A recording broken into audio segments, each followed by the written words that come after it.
खो खो विश्व कप 2025 का आयोजन 13 से 19 जनवरी तक नई दिल्ली में होगा।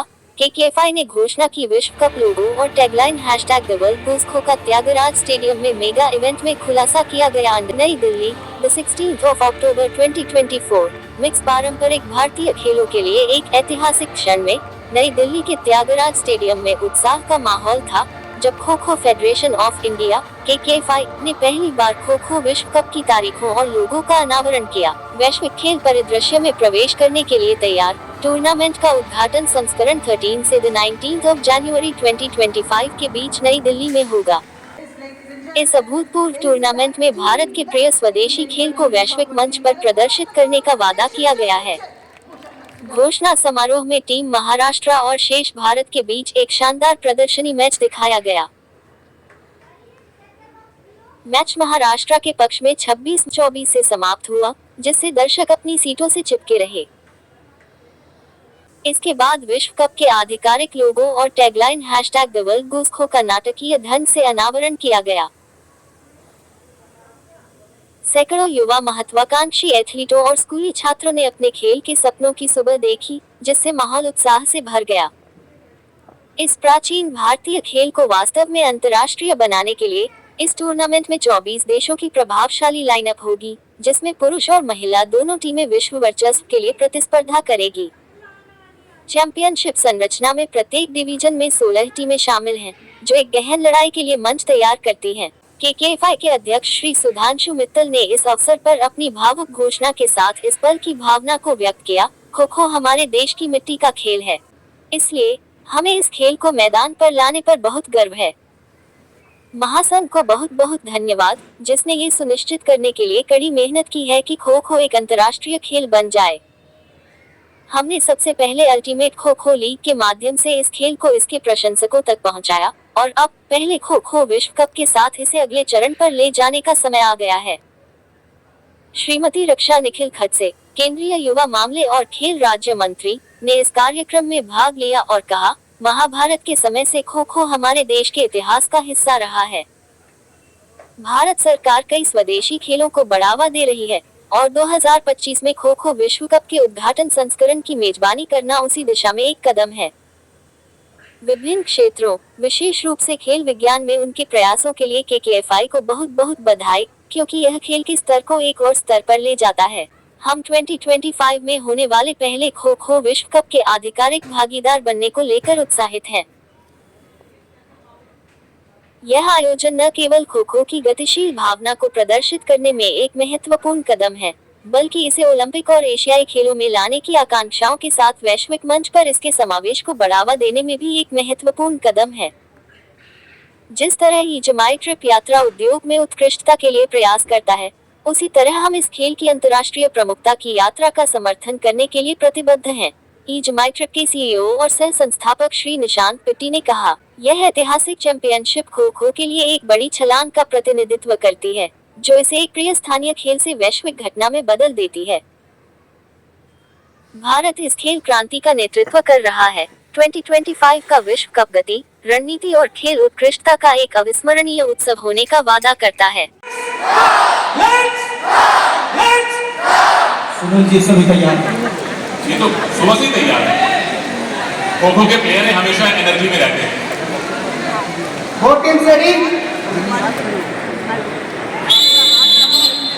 चलिए, इसी के साथ इस वर्ल्ड कप के डेमो गेम का उद्घोष हो चुका है। टीम महाराष्ट्र चेस कर रही है, यानी अटैक कर रही है। रेस्ट ऑफ इंडिया डिफेंस कर रही है। पहला फाउल हमने देखा था डायरेक्शन का। जैसे ही किसी प्लेयर को खो मिलती है, जिस तरफ उसके कंधे पहली बार जाएंगे, उसी तरफ आपको जाना पड़ता है, नहीं तो फाउल और आपको अपने साथी को खो देनी है। और अर्ली राइज नहीं कर सकते, ये फाउल का अर्ली राइज है। जब आपको खो मिले, जब आपके पीठ पे हाथ आए, उससे पहले आप खड़े नहीं हो सकते। ये टच नहीं माना जाएगा, क्योंकि अर्ली राइज था, फाउल था। और एक प्लेयर ने अलग कलर की जर्सी पहनी है, वो टीम के वजीर हैं। ये रूल पहली बार अल्टीमेट खो खो में आया था कि वजीर एक ऐसा खिलाड़ी है जो किसी भी दिशा में जा सकता है। उसके लिए कंधों वाला रूल एप्लीकेबल नहीं होता है, वो जिस दिशा में चाहे मुड़ सकता है। और वजीर की जर्सी महाराष्ट्र के कैप्टन प्रतीक वायकर ने पहनी है। 1 मिनट हो चुका है। रेस्ट ऑफ इंडिया के सारे डिफेंडर्स हमारे सामने हैं जो येलो जर्सीज में हैं, यानी अब तक कोई भी पॉइंट महाराष्ट्र को नहीं मिला है।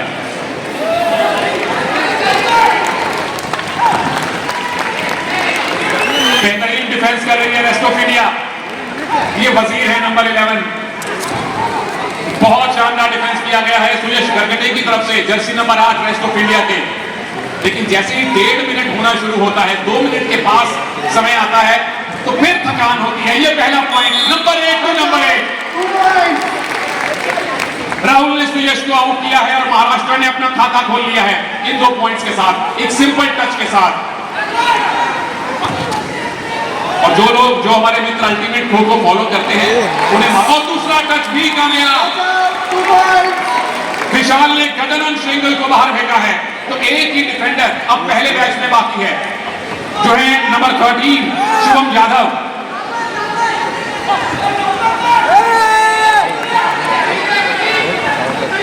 आखिरी प्लेयर दिलराज शेखर है, माफी चाहता हूं रेस्ट ऑफ इंडिया के, और उनको चेस करने की ट्राई प्रतीक वायकर कर रहे हैं। तो जितनी जल्दी आप खो देते हैं उतने आसान। ये पोल डाइव की अपील है, अपील अनसुनी की गई और डीआरएस की मांग सुनते ही विसल बच गई है।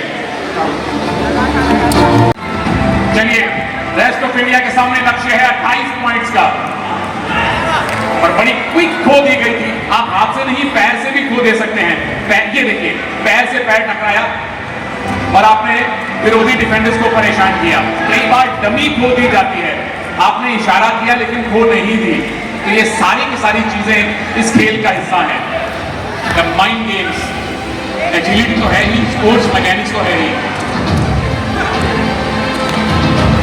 महाराष्ट्र के 2 डिफेंडर एक ही साइड में दिख रहे थे, शुभम थोराट और सुयश गरगटे और विजय शिंदे। ये पहला बैच है 3 डिफेंडर्स का, और इन तीनों के नाम से अल्टीमेट खो को देखने वाले लोग वाकिफ हैं। पहले टच की अपील है, and up goes the finger. Suyash Gargate बाहर जाएंगे। रेस्ट ऑफ इंडिया ने अपना खाता खोला है। 26 पॉइंट अभी उनको और बनाने हैं, यानी 13 डिफेंडर्स को अभी और आउट करना है। मैच पर विजय शिंदे और शुभम थोराट, ये 2 एक्टिव डिफेंडर्स हैं, जर्सी नंबर 2 और जर्सी नंबर 3 है। स्काई डाइव की कोशिश है और कोशिश कामयाब है। बेहतरीन अटैक अब तक रेस्ट ऑफ इंडिया का। 1.25 मिनट से पहले 2 डिफेंडर्स को आउट कर लिया है। और ये कोशिश पोल डाइव की थी, पर शुभम थोराट जर्सी नंबर 3 अपने आप को बचाया। ये पोल के पास जाने का फायदा भी है और नुकसान भी है। पोल कई बार पोल खोल देता है डिफेंडर की। स्काई डाइव की अपील है, शुभम थोराट की आउट।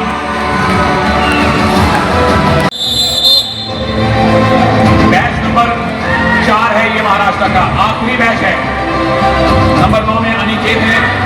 ओ बेहतरीन स्काई डाइव, लाजवाब एक्रोबैटिक स्किल्स।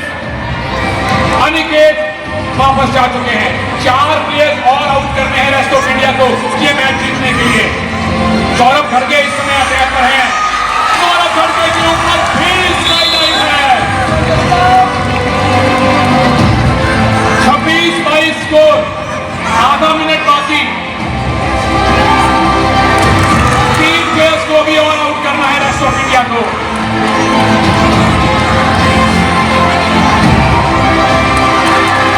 वेदांत देसाई इस मैच के आखिरी डिफेंडर। टाइम देख लीजिए, 8 सेकेंड बाकी हैं।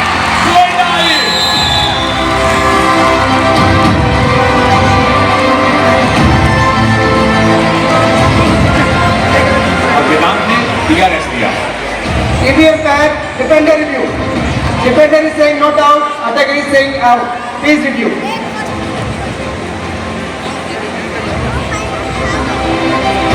Defender is out. Review unsuccessful. सामने खड़ी देखिए, 3 सेकंड बाकी हैं, 2 पॉइंट्स का फासला है। इन 3 सेकंड्स में अगर एक टच हो गया तो मैच टाई होगा। अगर टच नहीं हो पाया तो महाराष्ट्र जीतेंगे। First match getting time.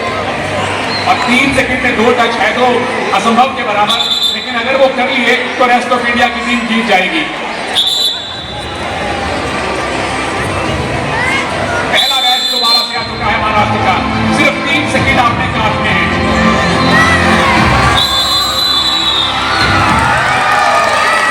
तो 26-24 से महाराष्ट्र ने ये डेमो मुकाबला जीता है, सिर्फ 2 पॉइंट के फासले से जीता है। देवियों सज्जनों, बहुत सारे फैमिलियर चेहरे यहाँ मैं देख सकता हूँ, और आप सब मानेंगे बहुत कम लोग ऐसे होते हैं जिनके पास ये हुनर होता है कि जब वो मिट्टी को छूते हैं तो सोना बन जाती है, और ये हुनर मेरे दोस्त सुधांशु मित्तल के पास है।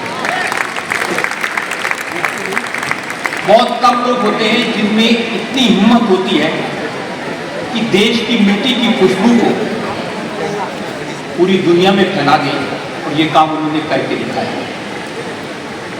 बहुत कम लोग होते हैं जो गली के खेल को ग्लैमर की दुनिया तक पहुंचा देते हैं, और ये सुधांशु ने करके दिखाया है। मैं बहुत बहुत अभिनंदन करना चाहता हूँ।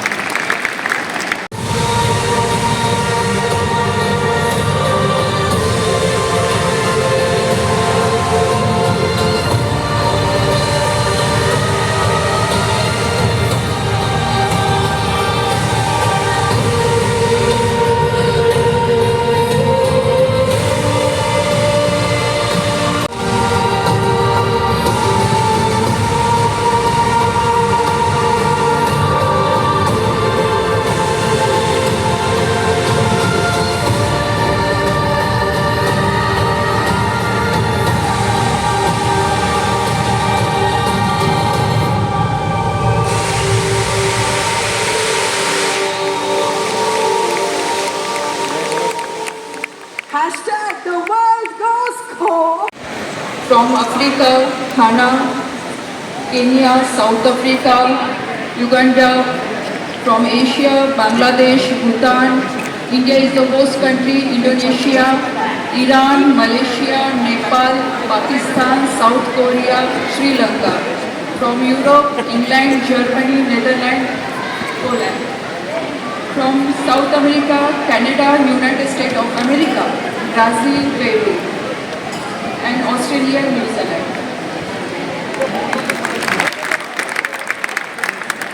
May I request Mr. Rajesh Sharma to announce the name of the countries which are participating in the men's and the women's section of the tournament.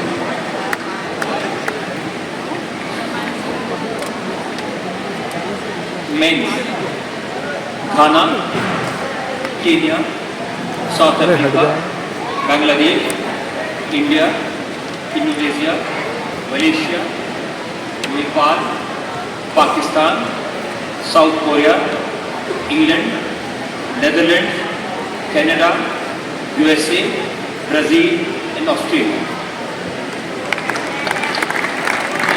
3 countries from Africa, 7 from Asia, 2 from Europe, 2 from North America, 1 from South America, and 1 Oceania.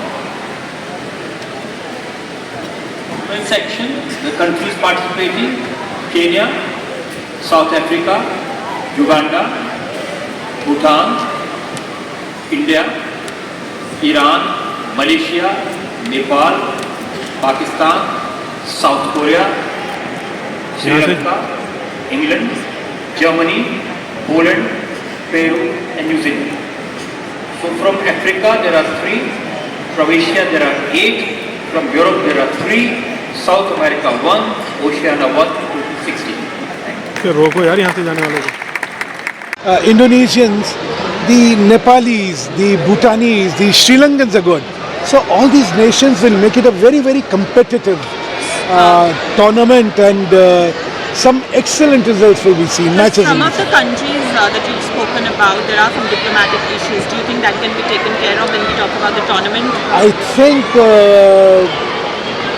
when it comes to sports and when it comes to our sport, I think those issues will get resolved. So, any decisions on broadcasting rights?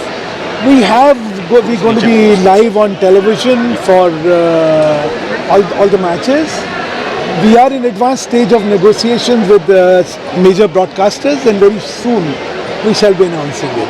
So one last question in the context of the World Cup. What does it mean for the players in the larger sense? Or does it help their ranking? Does it help them get noticed? How does it help them? You see, India, the moment you are world champions, our Indian players certainly get good job opportunities, they get exposure, they become stars. So there is a fillip, not only to them, but the entire Kho fraternity, which sees a future. More than 1,500 Kho players have already been given employment by government. So this would now be seen as a career for their futures. In organizing this, would you think that Kho would have a good chance of the inclusion in, say, 2032 Olympics? No, I'm not 36. Yeah, 32 surely, because we will meet all the requirements. The requirements of 50 countries playing in all the continents, we'll meet all those requirements. Plus, as I said, by next year we'll go 90 countries. And we will have recognitions from all statutory bodies which require to do that. And the kind of speed, the kind of pace, the reflexes it has all the eyeballs. So, while International Olympic Council, while including a game, also considers how popular that game can be and how many eyeballs, we're going to top all that. The last question, any decision on the prize money for the World Cup winners? This shall be announced in due course. This is just the beginning. This is the lifting of the curtain. Many more announcements are likely to come.